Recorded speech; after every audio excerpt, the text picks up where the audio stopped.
Well, good evening to you, and thanks for joining us tonight on UpNorthLive Unscripted at 6:30. A pretty quiet day weather-wise across northern Michigan up to this point. A few clouds in the sky, but now some rain is heading our way.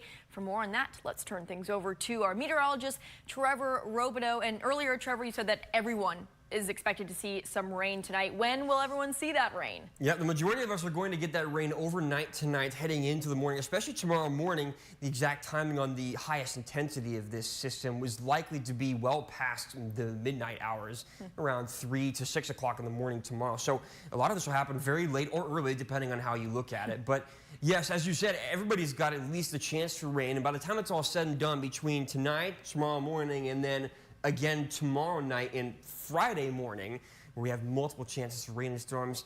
And by the time it's all said and done, we could see anywhere from a quarter of rain all the way up to 2 inches or more for some people. So a wide swath of rain. Everybody's got a chance, even some storms in the forecast. So we'll cover all of that, let you know what to expect, and our weekend when we come back in just a few minutes. All right, thank you so much, Trevor. Our top story tonight, the debate on how Michigan will fund road construction projects continues tonight, especially as more and more people are switching to electric vehicles. A pilot project has been proposed to help raise the nearly $4 billion that the Michigan Infrastructure and Transportation Association says the state needs to address road conditions. Here is Courtney Bennett with that story. Michigan is selling fewer and fewer gallons of gas every year. Every time you fill up at the pump, a portion of the tax goes to road funding. But as a society, we've moved towards more EVs and hybrid models, which means those dollars collected at the pump are dwindling. This is why we are at the crossroads in Michigan, needing to look at a different business model for the way that we fund roads. That different business model, charging by mile. Nate Breyer is the Senior Vice President of WSP. He also is an expert on road usage charge systems. He was in Lansing to talk about this idea of RUC. Everybody pays the same per mile fee, no matter what you drive. Breyer says he's studied this for a number of years. It's used in some states across the country. For instance, in Hawaii, the odometer is read in a car. When you go to take your vehicle to an inspection, the state will collect the odometer, and the next time you go in, they'll get a second odometer reading, and then they'll be able to do a comparison between the odometer readings to get the mileage that you had for the year. As for how much this would cost people, You've got the three buckets there: people, data, and software. And the people can range from $5.20 at low volume and 90 cents for high volume. And the definition of low volume is anything like 30,000 vehicles or less. the cost would also be dependent on if software to collect the mileage is used or a data device is installed. Because Michigan has a lot of rural areas, the question of if rural drivers end up paying more is one Breyer says he gets asked a lot. It was studied in Oregon when they piloted this mileage program. Rural drivers take longer trips, but fewer of them. And urban drivers take more trips, but drive fewer miles each. So that results in urban drivers, generally speaking, driving more than rural drivers. So on a per mile basis, rural drivers actually will come out ahead. This would take years to fully implement. Right now, there's a state budget proposal from both Governor Gretchen Whitmer and Senate Democrats to allocate $7.5 million for a pilot program using this mileage system. And it's expected to be discussed in Lansing in the coming days. I'm Courtney Bennett reporting. All right, our thanks to Courtney for that story. Let's take a look at our question of the day related to Courtney's story. Would you be willing to pay a tax on the number of miles you drive to fund road projects? Scan the QR code on your screen right now. That will take you over to our website where you can vote. It looks like as of right now, we have 266 votes. A lot of people are voting no. We also have more than 200 comments over on our Facebook page. So be sure to vote on our question and then also head over to our Facebook page or this live stream right now and leave your comments there. And we'll take a look at those toward the end of the show. Well, now we are continuing our coverage on a story that we have been following for a couple months now and just reported on this yesterday. It's the debate over the proposed plan to remove a pedestrian bridge in Grand Traverse County. It's owned by the Department of Natural Resources, and it connects the Traverse City State Park to its beach. As our Allie Baxter reports, business owners in that corridor have been telling visitors not to cross the road and to use safe pedestrian crossings like the bridge. Danger, do not cross this road on foot. And we are simply not at a point where people can cross this road in a safe manner. Tim Olson is the general manager of Pirates Cove, a park and mini golf course off of one of the busiest stretches of highway in East Bay Township. Well, I don't have a phone in my office. I don't have internet in my office. So all of my time is spent out here between where we're standing and the street. Here, Tim says he sees people constantly running across the 5-lane highway to get to their hotels across the street. The Acme 500 takes place every day, almost all day long. And you're taking your life in your hands, whether you're in a crosswalk or whether you're hopscotching across the road. That's why Tim says the decision was made last year to place these signs along the sidewalk, discouraging people from trying to cross. Because we're trying to at least spark something in your mind that says, hey, maybe this isn't what I should be doing. Tim recalls several times over the last few years where people took the risk and didn't make it safely to their destination. But he says the risk of injury doesn't seem to deter people from trying to cross anyways. You're not going to have somebody leave the Sugar Beach, walk, 200 yards to the west, and then walk 300 yards to the east in order to go to the Dairy Queen, or even to come here to Pirates Cove. They could be 20 feet from the bridge, and they're still going to zip right across. Danny Summers works at the Bayside Market down the road from Pirates Cove. He says he thinks the bridge is helpful, but would also like to see how slowing down traffic would increase safety in the corridor. Let's see how the lights work. Maybe it'll break up traffic a little bit better. But people are still going to do it. And I do it. I deliver stuff to the hotels across the street sometimes. And I do the same thing because I don't want to, get in the car. I don't want to go down to 4 Mile. I don't want to go to the bridge. Danny says in the past, discussions were had about adding a crosswalk with lights. And they wanted to do that, but someone would have to give up their driveway. And everyone said no. In Grand Traverse County, Allie Baxter, UpNorthLive News. And this is a story that Allie also reported on yesterday. She heard from different lawmakers in our state who are against the plan to remove the bridge, and a lot of them are urging the DNR to reconsider that plan. So let's hear from one of our state lawmakers now. State Rep John Roth is joining us live. Thank you so much, Representative, for coming on Unscripted tonight. No problem, Allie. Glad to talk with you. Maya, but that's okay. Allie did the reporting. I know you can't see me. I can see you, though, so totally all good. Just want to clear that up before we continue. So, Representative Roth, you don't cover this specific area in Grand Traverse County. It's not in your district, but, of course, a lot of your constituents are probably at some point coming into Grand Traverse County and maybe even using this pedestrian bridge. How do you feel about the DNR's plans to remove it? Yeah, we hear a lot in the office and from constituents, obviously representing part of Grand Traverse County. It may not be exactly in my district, but we're hearing a lot from constituents. So I don't think the plan's thought out completely. I have had those conversations with the DNR and MDOT. Don't forget MDOT has a part in this. So constituents aren't happy about it. I don't think it's a good move at this point to remove it. I don't think the plan's been thought out thoroughly for us to remove that bridge at this time. So what have those conversations that you've had with the DNR and MDOT looked like? Very much. So I've been sharing our concerns from our region, things that we're hearing by either email or phone calls that people are concerned for danger that could happen. They understand that. The conversations have been pretty good. I think the disconnect or the problem was the master plan had the bridge being removed and a stoplight and a walkway put in. But I don't believe the funds are there for them to even do the work. And I know talking with MDOT is not in favor of doing that work right now. So I think it's premature to think that this bridge is going anywhere over the next few years. So even if the DNR decides to move forward with this plan, there's a chance that they might not have the funding to actually remove it anytime soon? That is correct. That is correct. If they have the money to renovate the park, obviously, the state park, but to actually remove a bridge and potentially put a new bridge up or work on a crosswalk and a stoplight, the money is not there. So in your opinion, what would be a good alternative to, instead of removing the bridge, what do you think is the best or safest option for this corridor? They need to reconsider what's going on there.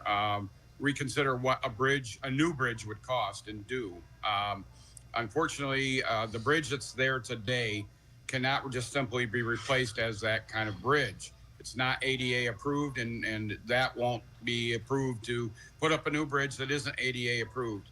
The problem runs into some of the property and how much property they need for ramped access to a bridge. So they've got to come up with a better plan and more long-term think about how that bridge could be replaced. And if they're talking about a intersection and stoplight instead, that is a whole nother discussion that's going to take some time to plan out. I don't think we're anywhere near that, and I think they understand that now. So are you optimistic that while the DNR and MDOT try to find the funding to remove the bridge, that maybe they could come up with a different plan in the meantime? Absolutely. I think that needs to happen. Talking to both MDOT and DNR, I think they understand that. I don't know they thoroughly thought about the master plan as a whole when they started the construction at the state park. And I wish they would have maybe contacted some of us locally first and maybe discussed that and had more conversations, because it's blown up. And I understand the concern of folks that would not want to see that bridge just go away right now. Sure. Is there anything else, Representative, that you want to mention about this that we haven't discussed yet? Well, I think it's obvious that security is a big issue there. Having another person not right at the bridge, but down the road, get hit and killed, unfortunately, on that section. It's a big concern. And I think the DNR does understand that. We've had good conversations with the director and their liaisons to the legislature and the House, and they understand our concerns. So they are aware of what's going on, and they are understanding our concerns back home. So that's good to hear. All right, Representative Roth, thank you so much for joining us and providing us with that update on your conversations with the DNR and MDOT. Please keep us updated, and we will keep you folks at home updated as well on where things go from here. But before we take a break, we have one more story to share with you. We are continuing our Exploring Michigan series, and today our Mary Jane Glynn takes us to a pretty cool spot in Gaylord that has a little something for everyone. The place is called Alpine Bluffs Outdoor Resort. Now let's dive in to find out what we can do here. We're just slowly building everything up as we open each section. For about 2 years, this resort has been working towards making this a luxury stay, with things to do and explore. Let's start with the Nutchuck Shores, which is also open to the general public. It's a 100 feet by 80 feet aquatic playground made by Whitbig Sports. So I was on the Whibbit as a monitor last weekend, so seeing the kids run around with their parents or with themselves was hysterical. It's been fun. There's also lounging chairs and a separated beach area for you to have a more relaxing day. And don't let the phrase aquatic scare you. There's no fish. That's a big question we're getting. So it's just a man-made pond with a liner, all sand bottom. If water's not your forte, then you may find yourself at Mulligan's at the Bluffs. This has 7 golf simulators, bars, outdoor patios, and games to play such as shuffleboard. You can also access Alpine Point mini golfing, gem hunting, dog parks, and more. While a lot has been accomplished, construction is not done. We're trying to be upfront with what's going on.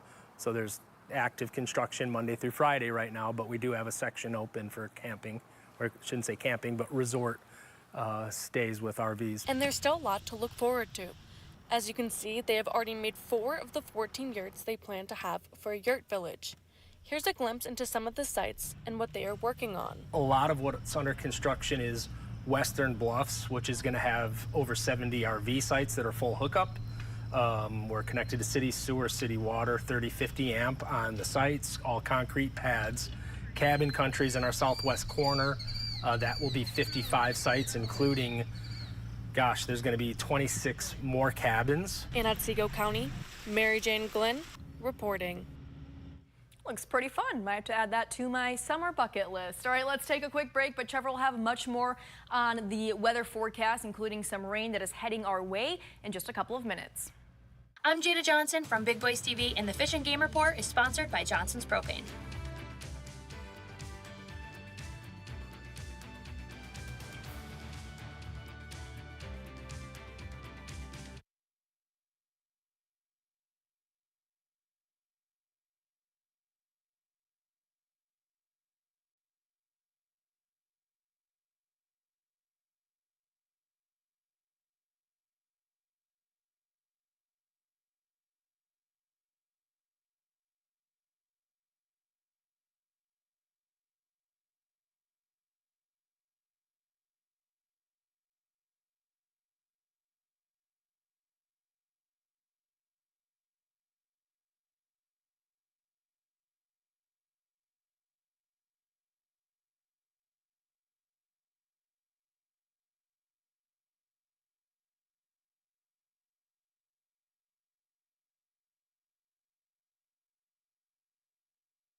Rain is on the way to northern Michigan. Let's turn things back over to meteorologist Trevor Robideau. And Trevor, what kind of rain can we expect? Is it going to be just a little bit of rain or pretty heavy rain? Well, it depends on what time period you're asking, because depending on what time, the answer changes, right? Because I think, generally speaking, for most people tonight and into tomorrow morning, it's going to be light rain. Okay. Now, there will be some spots embedded in that where it looks a little more consistent, or it looks a little more steady, right? Moderate rain. But I don't think we're going to see any truly heavy rain until tomorrow night into Friday morning, where we're going to have some storms, and there's a lot more moisture wrapped up in the system. Doesn't mean there's not any moisture with this system, though. There's still plenty, and that's why we're going to have rain almost all night, especially early on in the morning.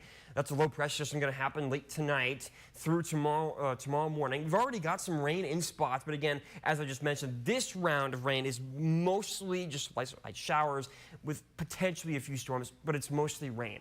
We're seeing some of those regions around northern Michigan getting some rain already.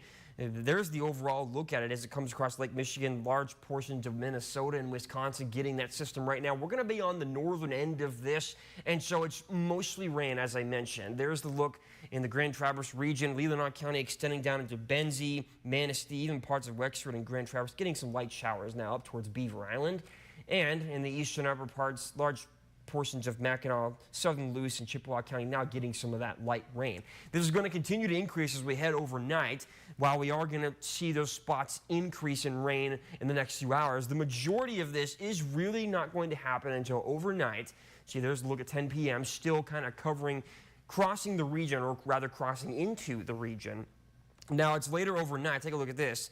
Later overnight and into the morning, especially around 5 or 6 o'clock in the morning, when we're going to get a large majority of the brunt of this system. This is when we could see more moderate to consistent rain passing through the region as the system drives through early on in the morning. So expect some rain early through the hours of at least 5 to 10 o'clock in the morning.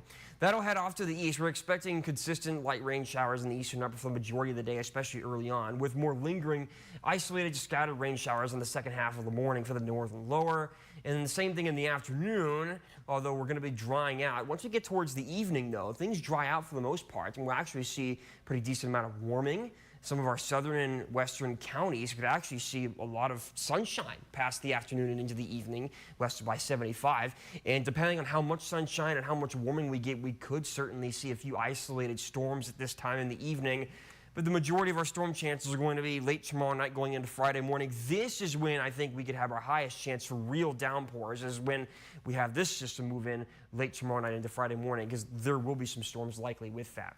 So here's the look again. First half, that's tonight, light rain. Most of it's going to be up north.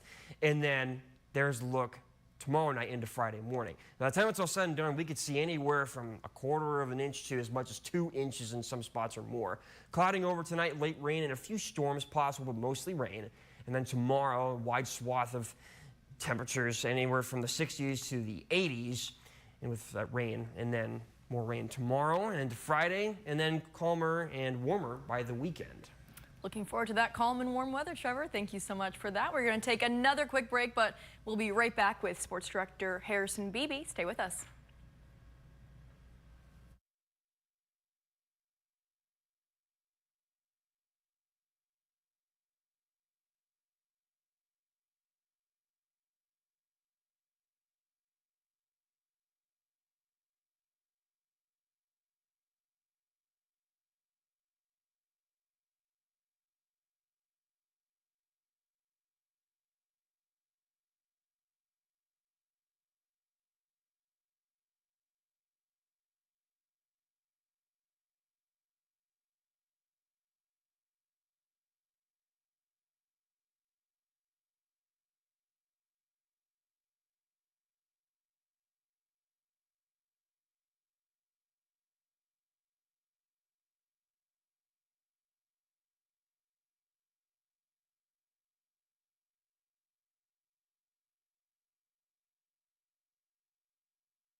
A pretty big golf event wrapping up here in northern Michigan. For a look at the highlights, let's turn things over to sports director Harrison Beebe live from our content center. Hey, Harrison. Hey, Maya. Yeah, unfortunately, we don't have any highlights of me participating in the Pro-Am from Saturday. That was the signature event of the weekend going into the week. But I guess while we're here, let's touch on the final round of the actual Michigan PGA Women's Open. It took place this afternoon at Crystal Mountain on the Mountain Ridge course. There's a nice shot of the tee box there on 16. Maya, have you played at Crystal Mountain yet? I haven't. Okay. Yeah, pretty good spot. Two great courses there. Mountain Ridge has hosted this one, I believe, 23 consecutive years. And Jessica Welch, who you see in the video here, going for a repeat. Nobody's repeated in this event, or only one person has done it before, and it was back in 2001 and 2002. Well, Miss Jessica Welch added her name to that list this afternoon. A pretty efficient final round. Only played 200 par for the day, but on the back nine, which is the majority of the time I caught her game today, even par all the way through. No bogeys, no birdies, but pretty efficient. And with the lead she had in the tournament, it made sense. You know, she wanted to play pretty safe golf, but effective. You know, if you par every hole, you're doing something right, and that was the best highlight of the day. She got to hang out with Blue, the Crystal Mountain site dog, and hold up the trophy. We talked with her afterwards about what it meant to win this event 2 years in a row. Not only do these girls get younger every year, but they also get better every year. So it gets a little bit harder every year. So to be able to come back here and do it all over again is so special. Really fell back on the routine this week, which there's comfort in routine. So if for nothing else, it gets you out of your head. It gives you something to focus on so your mind doesn't really have time to wander. And she did tell us in that post-match interview that she will be back next. She loves coming up here to northern Michigan to play. She's from Thomasville, Georgia, so it's fitting that she was playing in Thompsonville, Michigan for the event. Just change a couple letters there. And she will be back next year to go for the three-peat that no one has done at the Michigan Women's Open. I mean, yeah, she's going to want to pet that dog again, so you have to come back. Yeah. That's the real prize, right? Yeah, and I told her afterwards she should fill that thing up with water for him to drink out of, but I don't know if she actually ended up doing that or not. All right, Harrison, thank you so much for those highlights. We are going to take our last break, but coming up in just a couple of minutes, we'll check out our question of the day, the live results, and a few of your comments straight ahead.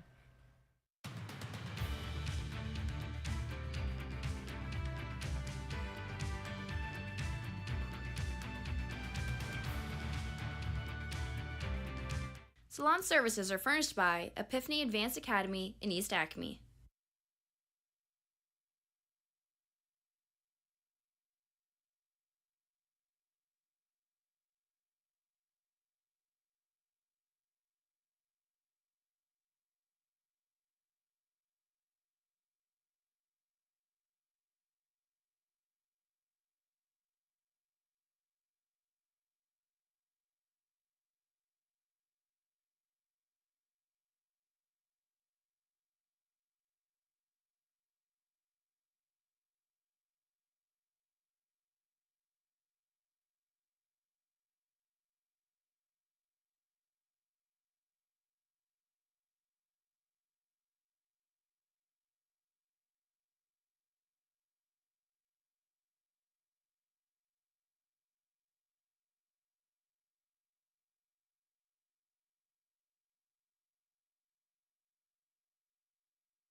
We have nearly 300 votes on our question of the day today, which is, would you be willing to pay a tax on the number of miles you drive to fund road projects? You can see those live results on your screen right now. 88% saying no, only 12% saying yes. Over on Facebook, like I said, more than 200 comments. Linda says no, there is less gallons of gas being used because of the electric cars on the road. Tax them, not gas drivers. A lot of people are saying nope, not a chance. Bonnie with some humor, she said maybe when I retire. Let's see, a few yeses here and there. Andy says yes, the more people drive, the more they should have to pay for what they use. Join the conversation over on our Facebook page. We are all out of time here on Unscripted. Thanks so much for joining us. We'll see you back here tonight at 11.